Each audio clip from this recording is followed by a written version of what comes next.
Another security step you might want to consider is to keep the riffraff out. No offense to the riffraff amongst us, but you want to have the visitor registration turned off. Let me show you what I'm talking about. If we log into our dashboard here and come on down to, I believe it's settings, under general. Yep, that's the one. This is where you put in the tagline and the title and all that kind of stuff, or where you can change it, because I didn't go over that earlier, but we will cover this in greater detail in an upcoming video, so don't sweat that.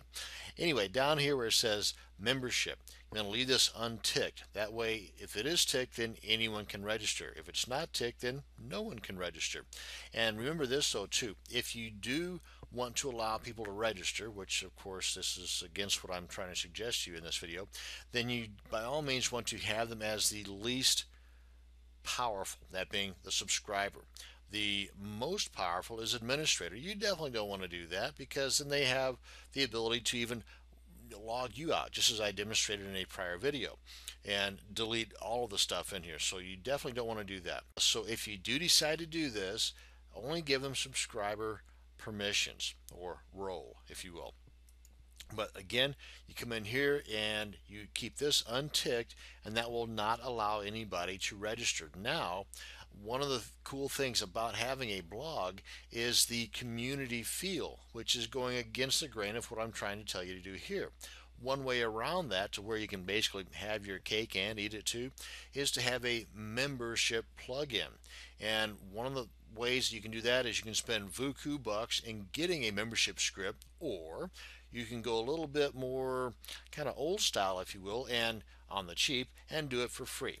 If we head on over to our plugin directory at wordpress.org, there's you can do a search for any of them in here, but if you come over to one that's called members only, it works perfectly, and you can't beat the price. It's free, and you can just do a little bit of a read up on it here, do the install, and as it says over here, I believe that it's good, up to date, correct, 2.9.2. It works, and you can just, as I mentioned earlier, subscribe to the feed to stay on top of the updates.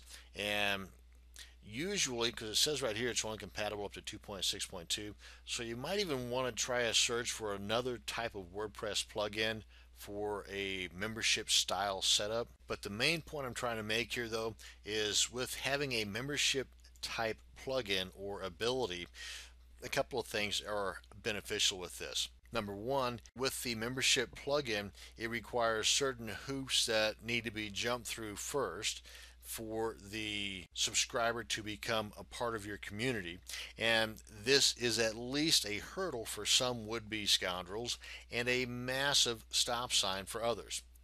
Plus, from the marketer standpoint, you've got a great marketing advantage with this type of blog setup. So again, definitely you want to consider to have the subscriber box unchecked, so that you're not allowing just anybody to subscribe.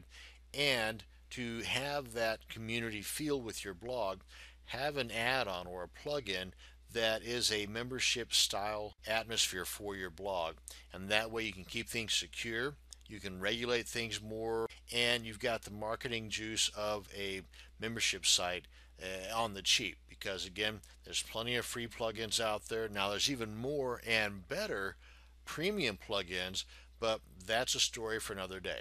Before ending this video, an added couple of tips are to, one, subscribe to your own RSS feed, so your blog.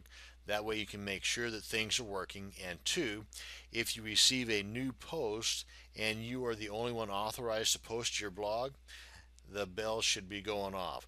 Then you have just been alerted to a possible breach of your security.